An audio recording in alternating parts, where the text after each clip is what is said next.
안녕하세요.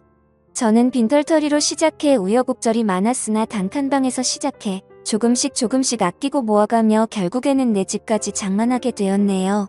남편과는 같이 고생해온 만큼 백년해로 할 줄 알았는데 집이 생기고부터 자기 할 일은 다 끝났다고 생각한 건지 내가 여태까지 반평생을 함께한 사람이 맞는지 싶을 정도로 변하더라고요. 남편만큼은 아니지만 저도 필요할 때 나가서 돈도 벌어오고 했는데 이 집이고 뭐고 전부 자기 거라고 하면서 난리도 아니었어요. 좋은 이야기도 아니고 그때 인생을 다 돌이키기엔 1시간 가지고는 모자랄 것 같아서 생략하도록 하겠습니다.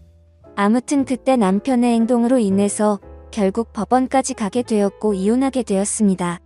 남편과 저 사이에는 딸이 하나 있었어요. 남들처럼 둘 낳아서 잘 살고 싶었지만 상황이 힘들다 보니 한 명도 버거워서 딸아이 하나에서 멈추게 되었습니다. 이혼은 어차피 딸아이가 대학까지 가고 나서 했으니 양육권 같은 부분에 있어서는 따로 상의할 것도 없었습니다. 딸아이 또한지 아빠가 아니라 저를 택했고 그렇게 딸아이랑 저랑 둘이서 같이 살게 되었습니다. 딸이 비록 공부하는 조금 밤쌓고 지냈어도 운동신경도 좋고 누굴 닮았는지 얼굴도 예쁘고 해서 주변에 항상 남자가 끊이지 않았습니다. 대학교 들어가고부터는 자기가 누굴 만나고 있는지 남자친구라며 엄마인 저에게 전부 다 소개를 시켜줬지요. 딸아이가 남자 보는 눈이 형편이 없더라고요. 앞길 창창한 잘 배운 사람들은 애초에 관심도 없었던 것 같습니다. 저도 대학을 나오지 않았으니 대학이 인생의 전부라고 생각하지는 않아요. 대학교 나오지 않아도 열심히 잘 사는 사람들 많은데 딸이 연애한답시고 골라오는 남자들은 하나같이 왜 그 모양인지 싶더군요. 문신 같은 건 대체 어디서 하는지 그나마 남자친구라고 데려온 사람 중에 마음에 차는 사람들 몇 명은 그나마도 문신이 옷에 가려져서 있는지 없는지도 모르는 사람들이었습니다. 그래도 어린 나이니 결혼까지는 하지 않겠지 싶었는데 다행인 건지 불행인 건지 작은 일에도 쉽게 실증을 내는 딸아이는 남자친구한테도 쉽게 실증을 내더라고요. 문제는 우리 딸이 다른 건 다 쉬어도 연애만큼은 쉬는 적이 없었어요. 어제 남자친구라고 저한테 누굴 소개하면 다음날에 다른 남자가 또 남자친구라며 저한테 소개하는 적도 있었습니다. 모두 몇 명이었는지 물어보신다면 제 기억에 남는 사람들만 더해도 제 손과 발을 다 합쳐도 헤아릴 수 없을 정도로 많았습니다. 그런데 말했다시피 우리 딸이 만나는 남자들 수준이 대부분 그렇다 보니 솔직히 걱정이 더 되더라고요. 연애야 자유롭게 할 수 있지만 그래도 결혼만큼은 안정적인 직장을 가진 사람이랑 하거나 적어도 해코지만큼은 하지 않을 만한 사람을 만났으면 싶었거든요. 연애관이 쉽게 바뀌지는 않았는데 그래도 우리 딸이 어디서 본 건 있는지 연애랑 결혼은 따로 생각하고 있으니 걱정 말라고 했어요. 따로 취직도 안 하고 그러고 있는데 이번에는 남자친구가 아니라 결혼 상대를 소개시켜준다고 저를 불러내더라고요. 일도 안 하고 어디서 저런 사람을 물어왔는지 여태껏 소개받은 사람들하고는 전혀 다르게 멀쩡한 사람이었습니다. 정신머리도 똑바로 박혀있는 듯했고 직장도 제법 이름 있는 대기업을 다니고 있는 사람이었어요. 당연히 문신도 없었고 말입니다. 그동안 딸이 어떤 남자들만 골라서 만나왔는지 알고 있었기 때문에 결혼 상대라고 데려온 사위를 처음 봤을 때는 안도감도 들고 한편으로 너무 기쁘기까지 했습니다. 다만 문제가 있었으니 사위가 직장도 안정적이고 다 좋지만 따로 가족이 없는 사람이었어요. 스스로의 힘만으로 저렇게 성공했으니 높이 쳐줄 부분이 있는 건 인정하지만 결혼하기에 당장 직장 말고는 아무것도 없었답니다. 그나마 다행인 건 그동안 학자금 대출이며 이래저래 빚이 많았는데 그건 이미 다 갚고 없다는 사실이었지요. 대신 결혼을 하게 되면 당장 지낼 곳이 없다고 하는 거였어요. 그래서 결국 저희 집에서 처가살이를 할 수 있게 배려를 해줬습니다. 사위가 힘들게 자라왔지만 예의가 참 바르더라고요. 사실 제가 집을 팔아서라도 살 곳을 마련해주는 방법도 있었겠지만 사위는 처가살이 하는데 실은 내색 따로 하지 않고 같이 사는 동안에도 저한테도 참 잘했어요.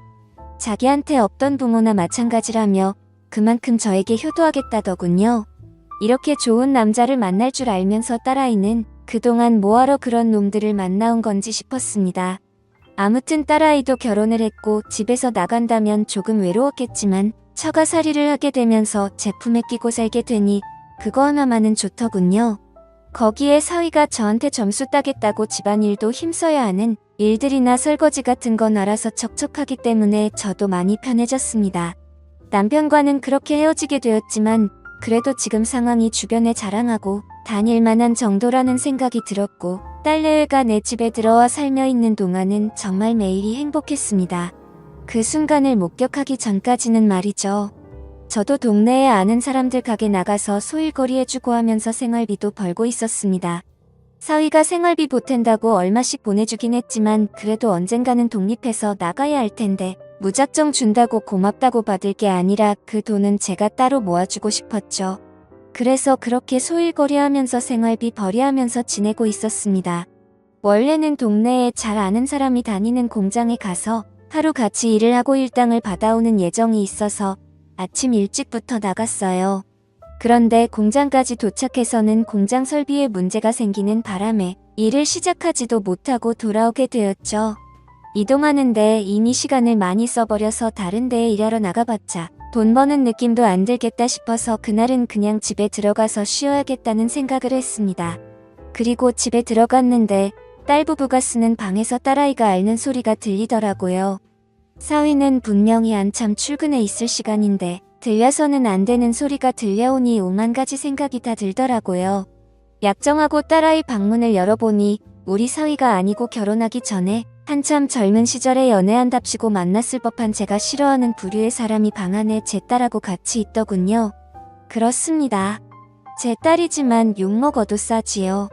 저도 일 나가고 지난 남편 그러니까 사위도 출근해 있는 동안 그 틈을 타서 딸아이는 생산적인 일이 아니라 다른 일을 하고 있었던 거예요. 따지고 보면 생산적인 일일 수도 있겠지만 아무 튼에서는 안 되는 일이나 마찬가지였죠. 남자 보는 눈이 좀 없을지라도 이런 말도 안 되는 일을 저지르는 아이는 아니라고 생각했는데 참 제가 돈 번다는 핑계로 정말 자식 교육을 제대로 못 시켰구나 하는 후회가 들더군요. 딸아이는 절대 사위한테 말하지 말라고 하는데 그 얼굴에는 후회나 죄책감은 하나도 보이지 않았습니다. 오히려 차라리 들켜도 저한테 들켜서 다행이구나 하는 그런 느낌이었어요. 그래도 자식 부탁인데 자식 이기는 부모가 어디 있겠습니까? 그래서 딸아이가 말한 대로 아무것도 모르는 척하고 있었지요. 그런데 그때마다 정말 이 꼴 저 꼴 다 보기 싫더라고요. 그 사실을 숨기고 있는 제 자신에게도 자괴감이 느껴지고 괜히 제가 일 때문에 밖에 나가 있으면 딸아이가 또 집에 외간 남자를 들이지는 않았을지 그런 생각도 들고 말입니다. 그래서 더는 신경 쓰고 싶지 않아서 제 집은 딸아이한테 넘겨주고 저는 남은 재산을 조금 처분해서 제가 나고 자란 고향으로 돌아왔습니다. 작은 아버지가 아직 시골집을 가지고 계셨고 저의 부모님이 저한테 남기신 건데 하면서 저한테 흔쾌히 집을 사용하게 해주셨지요. 세월을 맞으며 몇 번 고쳐진 집이긴 하지만 태어나서부터 결혼 전까지 살았던 집인데 서울 사람이 다 되었는지 처음에는 시골집이 적응이 되지 않더군요. 딸아이 아니어도 서울에 친구들도 많았고 할 게 많았는데 이곳은 참 할 게 없더라고요. 거기에 집이 비어있으니 사위 출근한 사이에 딸아이가 집에 사람들 끌어들일 거 생각하고 있자니 참 사위한테는 미안한 소리지만 그래도 그 꼴 안 봐도 되니 마음이 편하더군요. 한편으로는 딸아이가 저한테 들켰음에도 불구하고 제가 이제는 아예 집을 나가버렸으니 오히려 맘 놓고 외간 남자들을 집에 들이지 않을까 하는 걱정도 들었고요. 팔이 안으로 굽어서 그렇겠지만 분명히 우리 사위는 아무 잘못 없고 딸아이한테 문제가 있음을 인지하고 있지만서도 끝에서 끝까지 들키지 않고 우리 딸이 무탈했으면 좋겠다는 생각을 했습니다. 그렇게 1년을 떨어져 살았는데 명절이고 생이고 한 번을 찾아오지 않더군요. 그나마 사위는 저한테 먼저 전화라도 합니다. 왜 안 오는지 이유를 물어보면 일이 바빠서라고 대답을 했는데 딸아이랑 통화해보면 왜 안 오는지 그 이유는 사위가 아니라 딸한테 있었어요. 왜 이사를 가도 그렇게 멀리 떨어진 시골로 가버린 거냐면서 남편이랑 한 차에 타고 오래 있기 싫다고 하면서 그냥 명절 때는 안 가겠다 하더군요. 제 딸이지만 그때부터는 저도 정이 떨어지기 시작했습니다. 그리고 그 말을 듣자 하니 아직도 딸아이는 정신 차린 게 아니고 사위와는 멀게 지내고 있는 듯 싶더라고요. 걱정도 잠시였고 저도 시골 생활에 다시 적응하면서 있고 살았고 다른 사람도 아니고 제 자식이 저한테 소홀해지니 역시 자식한테 매달려가며 잘해주고 싶은 생각이 사라지더라고요. 그래서 그렇게 모르는 사람인 척 한참 지냈습니다. 그러던 어느 날이었는데 사위한테 연락이 왔어요. 지금 그쪽으로 내려가는 중이라고 해요. 명절도 아니고 내 생일도 아닌데 무슨 일로 오는가 싶었는데 사위가 다른 게 아니고 자기 혼자 가고 있는 중이라고 하더군요. 무슨 일로 오냐고 물으니 회사 출장이 잡혔는데 같은 지역이라서 그래서 간만에 숙소 안 잡고 장모님과 같이 저녁 식사라도 해야겠다며 찾아오는 겁니다. 음식은 제가 서울 살 때 엄청 좋아해서 일주일에 한 번씩은 꼭 가던 국밥집이 있었는데 그게 생각나실까봐 포장해서 가지고 오는 중이니 밥도 차릴 필요 없다 하더군요. 내 자식이 나한테 이렇게 소홀한데 신경 써주는 사위 마음 씀씀이가 너무 좋더라고 합니다. 아무리 회사 일로 출장을 왔다고 하지만 여기는 도심에서도 많이 떨어진 시골 동네인데 끝끝내 숙소 안 잡고 저희 집으로 오겠다는 거잖아요. 거기에 저 번거롭지 않게 식사도 포장해오고 그것도 모자라서 제가 제일 좋아하던 식당을 기억해서 거기 음식을 사오는 기까지 했으니 말이지요. 이렇게 자상하고 섬세한 남편을 두고 내 자식은 왜 정신을 못 차리고 저러는지 싶더라고요. 그래도 그동안 시골에서 혼자 지내느라 적적했는데 오랜만에 사람이 있으니 좋더라고요. 결혼하면 다들 편해져서 살이 좀 찐다는데 사위는 어째 살이 더 빠진 것 같다고 물으니 그냥 쓴 웃음만 짓고 아무 대답도 없더라고요. 아주 보고 싶었는데 못 내려와 미안하다. 길이 먼데 어찌 오느냐 괜찮다. 이런 뻔한 안부를 몇 마디 주고받으니 할 말이 많이 없어 조용해졌습니다. 사위도 사실 능글맞은 부분도 없고 아무래도 편하게 있기는 힘들었겠지요. 그래도 저 생각해서 이 먼 길을 와준 것만 해도 불편해 보이는 모습에도 고맙기까지 하더군요.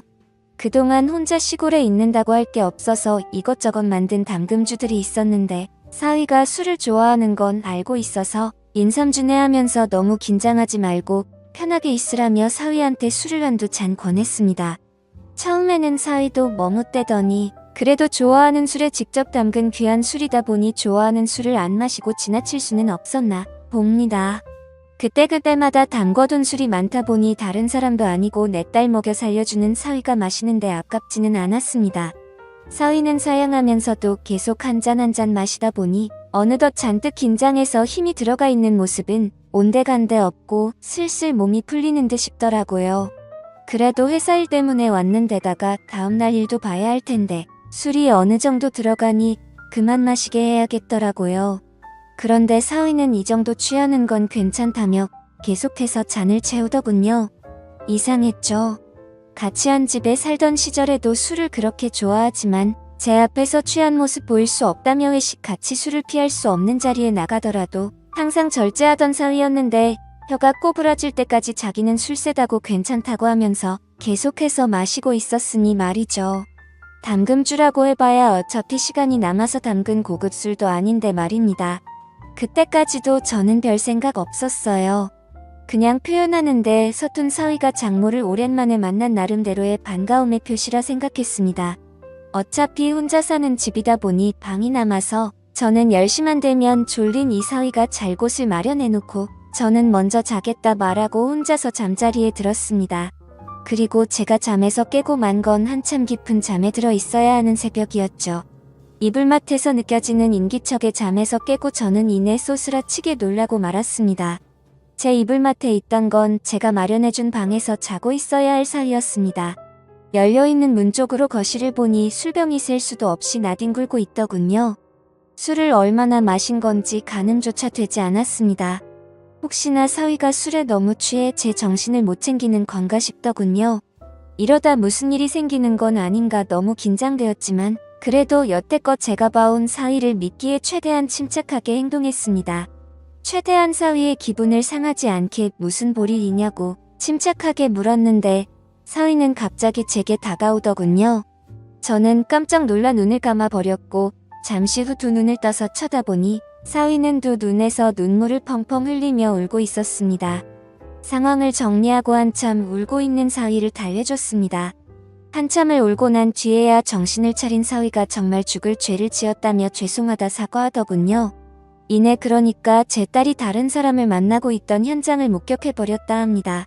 그리고 그 충격을 견딜 수가 없어 한동안 방황했고 회사에는 잠시간 장기 휴가 요청을 해서 일을 안 하고 집에만 있었다고 하더군요.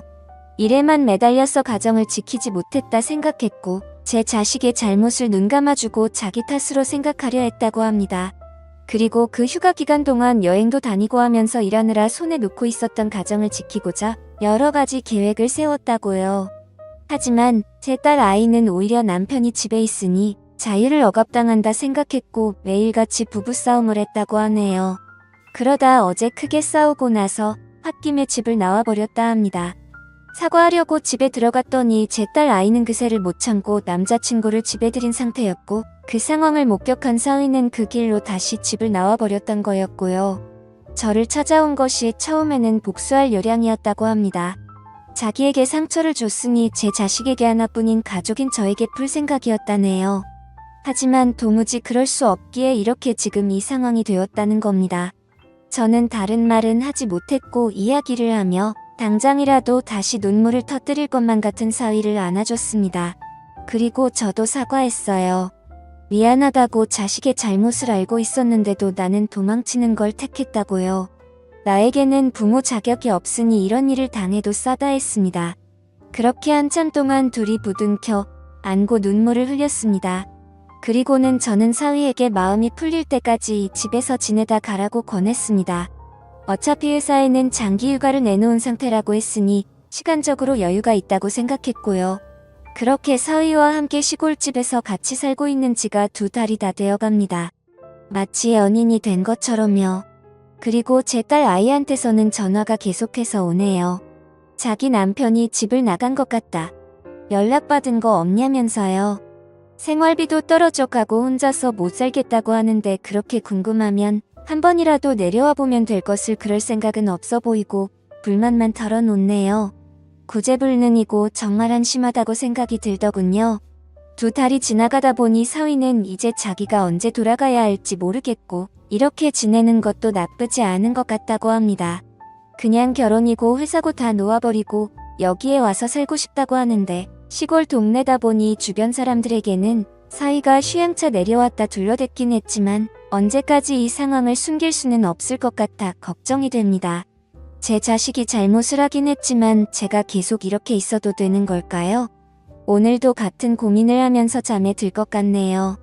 이야기 들어주셔서 감사합니다.